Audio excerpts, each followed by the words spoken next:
BGT సిరీస్లో భాగంగా India Australia జట్లు ఆడిలైడ్ ఓవల్ వేదికగా డిసెంబర్ 6 నుండి తలపడబోతున్నాయి.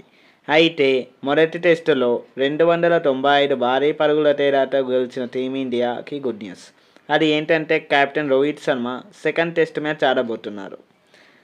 అయితే మొదటి టెస్టులో నంబర్ 3 పొజిషన్లో నిరాశపరిచిన పడిక్కల్ స్థానంలో కేఎల్ రాహుల్, అలానే యాజ్ ఇట్ ఈస్ ఓపెనర్గా రోహిత్ శర్మ ఆడే అవకాశం ఎక్కువ.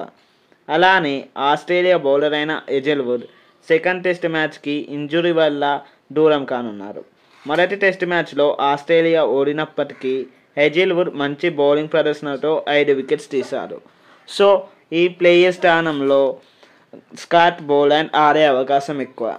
సో ఇది గైస్ వీడియో. ఈ వీడియో నచ్చితే వీడియోని లైక్ చేసి ఛానల్ని సబ్స్క్రైబ్ చేయండి. Thanks for watching. జై హింద్.